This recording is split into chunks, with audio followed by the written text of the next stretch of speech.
Hello and welcome to our YouTube channel Omega classes. दोस्तों class 12 का जो first chapter है रोटेशनल डायनामिक्स, उसके मिसिंग वीडियोस हम ले रहे थे, है ना। तो उसमें ही एक वीडियो है जिसका नाम है expression for torque acting on rotating body. बहुत सिंपल है। इसमें जो भी हम पढ़ने वाले हैं ऑलरेडी आप 2 बार पढ़ चुके हो, ठीक है। पहले जो था इसमें पहला जो एक्सप्रेशन ढूंढ रहे थे, देखो ये एक्सप्रेशन है, ठीक है। सबसे पहला एक्सप्रेशन इस चैप्टर में रोटेशनल के हिसाब से, मतलब जो रोटेशनल वाला पार्ट है उसमें सबसे पहले हमने देखा था रोटेशनल काइनेटिक एनर्जी। उसका फॉर्मूला आया था half I omega square, where I is moment of inertia of that rigid body और ओमेगा है एंगुलर वेलोसिटी। इसको कंपेयर किया था लीनियर वेलोसिटी से, लीनियर काइनेटिक एनर्जी से, ठीक है।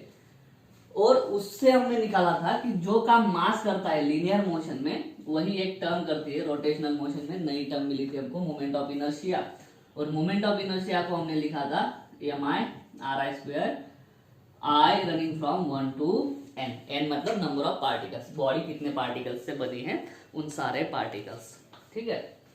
उसके बाद में ये तो हो गया पहला। उसके बाद में जो एक्सप्रेशन है वो है एंगुलर मोमेंटम का, ठीक है। एंगुलर मोमेंटम का फॉर्मूला आपने देखा होगा, इसको डिनोट करते हैं एल से और इसको लिखा था आई ओमेगा से। देखो एंगुलर मोमेंटम का फॉर्मूला याद नहीं आया तो चलेगा, बट आपको लीनियर मोमेंटम का फॉर्मूला मालूम है। लीनियर मोमेंटम क्या होता है, P is equal to m v. तो लीनियर मोमेंटम को अगर आपने लिख दिया P is equal to m v, तो एंगुलर को एल से डिनोट करते हैं। अब भी जो काम मास करता है लीनियर मोशन में वही काम कौन करता है, moment of inertia rotational motion में एनालॉगस क्वांटिटी। और ये लीनियर वेलोसिटी है, उसकी जगह पे इधर क्या डालेंगे एंगुलर वेलोसिटी एनालॉगस क्वांटिटी से। ये वाला फॉर्मूला ढूंढा था और ये वाला फॉर्मूला सबसे पहले ढूंढा था।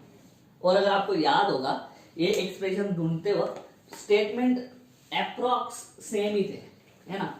ये वाला पहले एक्सप्रेशन में अपन ने जितने भी स्टेटमेंट लिखे थे, एक बॉडी करी थी डायग्राम, है ना, रिजिड बॉडी, उसके बाद में एक्सिस पास करा था, उसके अंदर पार्टिकल्स कंसीडर करे थे, है ना। तो सेम तरह के स्टेटमेंट, जो स्टेटमेंट हमने ये वाले एक्सप्रेशन करते वक्त लिखा था और ये वाला एक्सप्रेशन करते वक्त लिखा था, सेम स्टेटमेंट यहाँ पे भी होंगे, खाली एक चेंज होगा, ठीक है। कैलकुलेशन का थोड़ा होगा, फॉर्मूला आगे जाएगा क्योंकि यहाँ पे अपन टॉर्क देख रहे हैं, ठीक है। टॉर्क का फॉर्मूला अगर आपको पहले से पता चल गया ना तो बहुत आसान हो जाएगा। क्या, जो काम फोर्स करता है लीनियर मोशन में वही काम कौन करता है, टॉर्क, एनालॉगस, है ना। तो फोर्स की जगह पे लिखेंगे टॉर्क, इसको बोलते हैं टाउ, है ना। मास की जगह पे लिखेंगे मोमेंट ऑफ इनर्शिया, और ये लीनियर एक्सेलरेशन है उसकी जगह पे लिखेंगे एंगुलर एक्सेलरेशन। तो ये वाला अपने को ढूंढ लेके आना है, tau is equal to I alpha, ये फॉर्मूला हमको लेके आना है। फिर से बता रहा हूँ, जो स्टेटमेंट हमने ये वाला एक्सप्रेशन और ये वाला एक्सप्रेशन करते वक्त लिखी थी, सिमिलर स्टेटमेंट हमको यहाँ पे भी लिखना है, ठीक है। तो सिमिलर तरीके से जाएंगे। ये 2 वीडियोस नहीं देखे हैं तो प्लेलिस्ट का लिंक दे देता हूँ, वहां पे आपको मिल जाएगा, ठीक है। तो चलिए सबसे पहले एक रिजिड बॉडी कंसीडर करके चलते हैं।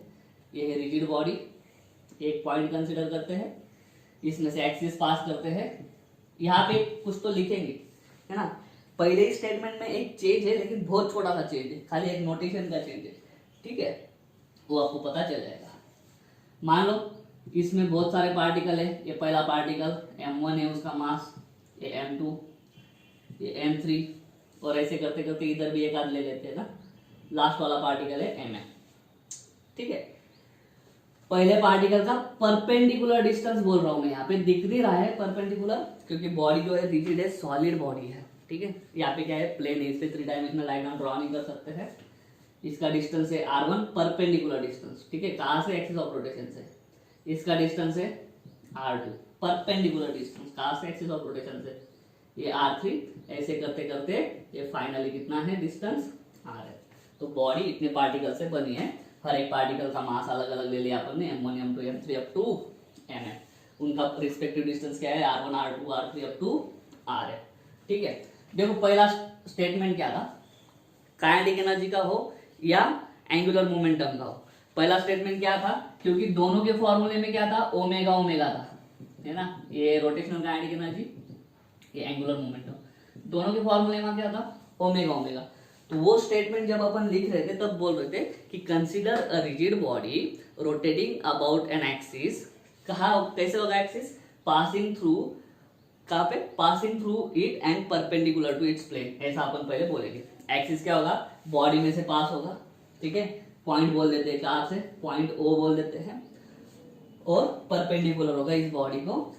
तब हम बोलते थे, इस फॉर्मूले में ओमेगा ओमेगा था, इसलिए हम बोलते थे with constant angular velocity, with constant angular velocity. लेकिन यहाँ पे फॉर्मूले में क्या लाना है अपने को, tau is equal to I alpha, ठीक है। और टॉर्क हो या फोर्स हो, एक्सेलरेशन प्रोड्यूस करेगा, है ना। अगर हम ऐसा स्टेटमेंट लिखेंगे, rotating with constant angular velocity, अगर वेलोसिटी कांस्टेंट है, एंगुलर वेलोसिटी अगर कांस्टेंट है, तो एंगुलर एक्सेलरेशन प्रोड्यूस नहीं होगा, और एंगुलर एक्सेलरेशन प्रोड्यूस नहीं हो रहा है, इसका मतलब क्या, टॉर्क नहीं लग रहा है, ठीक है। तो गलती से भी टॉर्क का एक्सप्रेशन लिखते वक्त विद कांस्टेंट एंगुलर वेलोसिटी नहीं करना, क्योंकि टॉर्क का काम है एक्सेलरेशन प्रोड्यूस करना। और अगर आप टॉर्क लगा रहे हो और एक्सेलरेशन ही नहीं प्रोड्यूस हो रहा है, एंगुलर एक्सेलरेशन ही नहीं प्रोड्यूस हो रहा है बॉडी में, ऐसा नहीं होगा, ठीक है। तो जो इन दोनों एक्सप्रेशंस के लिए हम कांस्टेंट एंगुलर वेलोसिटी लिखते थे, यहाँ पे क्या लिखना पड़ेगा, अल्फा है विद कांस्टेंट एंगुलर एक्सेलरेशन, ठीक है। तो पहला स्टेटमेंट क्या होगा, consider a rigid body, consider a rigid body rotating about an axis of rotation passing through point O, passing through point O and perpendicular to its plane, perpendicular to its plane with constant angular acceleration alpha, with constant angular acceleration alpha। ये जरूरी, इन दोनों expressions में क्या लिखा था, with constant angular velocity omega, यहाँ पे क्या लिखेंगे, with constant angular acceleration alpha, ठीक है। सेकंड, अभी क्या, बॉडी की तरफ देखेंगे, M1 M2 के बारे में बोलना पड़ेगा, R1 R2 R3 के बारे में बोलना पड़ेगा, है ना। कंसीडर, या फिर बार बार कंसीडर नहीं लिखेंगे, rigid body consist of large number of particles, ये रिजिड बॉडी जो है लार्ज नंबर ऑफ पार्टिकल्स से बनी है, ठीक है। The rigid body consist of large number of particles, ठीक है।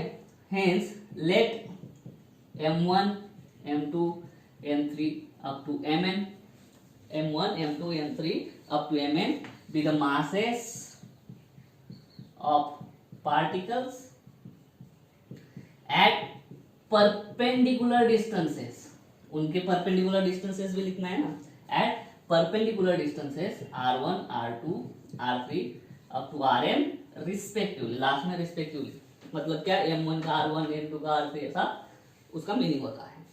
क्या लिखेंगे second statement, the rigid body consist of large number of particles, hence consider particles, let particles M1 M2 M3 Mn be the masses of those particles which are, ये पार्टिकल्स कहाँ पे है, at perpendicular distances R1 R2 R3 up to Rn respectively from axis of rotation.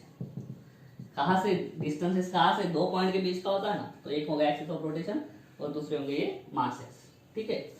Third, इन दो expression में जो use करा वही सेम, क्या, व्हेन रिजिड बॉडी रोटेट्स, अब इमेजिन करो ये बॉडी रोटेट हो रही है, ठीक है। ये बॉडी जब रोटेट होगी तो M1 पार्टिकल की तरफ ध्यान दो, अभी सिर्फ M1 की तरफ ध्यान देना है अपने को। क्या होगा, जब बॉडी रोटेट करेगी तो M1 सिर्फ पार्टिकल, ये पॉइंट ऐसा जाएगा एक्सिस के अराउंड, ठीक है। तो ये M1 क्या करेगा, सर्कुलर मोशन परफॉर्म करेगा, उसी तरह से M2 भी क्या करेगा, सर्कुलर मोशन परफॉर्म करेगा, M3 भी, सारे पार्टिकल्स क्या करेंगे, सर्कुलर मोशन परफॉर्म करेंगे। समझ में आ रहा है। अगर मान लो ये बॉडी है, ठीक है, यहाँ पे एक पॉइंट है, ठीक है, ये एक पॉइंट है।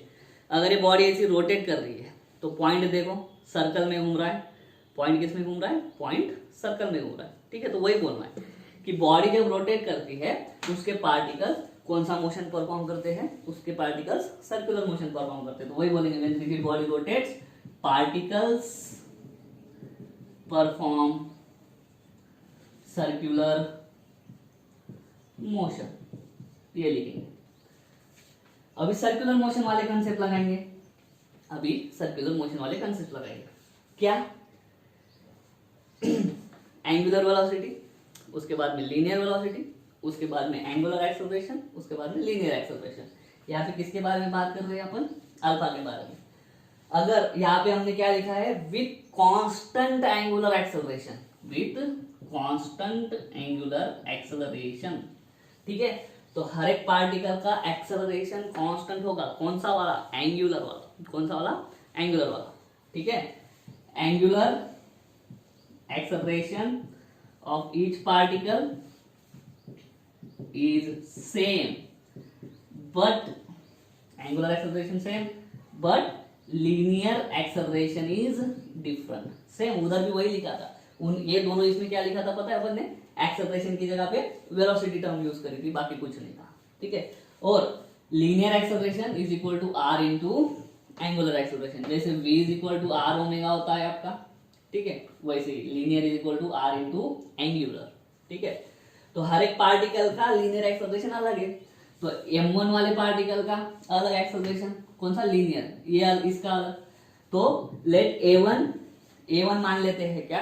a1 is a linear acceleration, linear acceleration कौन से पार्टिकल का? ऐसे पार्टिकल का जिसका मास क्या है? m1। तो वो फॉर्मूला कैसे लिखेंगे? उसका डिस्टेंस क्या कितना है एक्सिस ऑफ रोटेशन से? r1, और उसका एंगुलर एक्सेलरेशन कितना है? अल्फा। सिमिलरली a2 लिखेंगे r2 अल्फा, a3 लिखेंगे r3 अल्फा, ऐसे करते करते लास्ट वाला पार्टिकल जो है उसको लिखेंगे rn अल्फा। एक्सेलरेशन तक आ गए। कौन सा? लीनियर। देखो टॉर्क का फॉर्मूला कैसे बनता है, अगर आपको पता होगा 11th में भी था।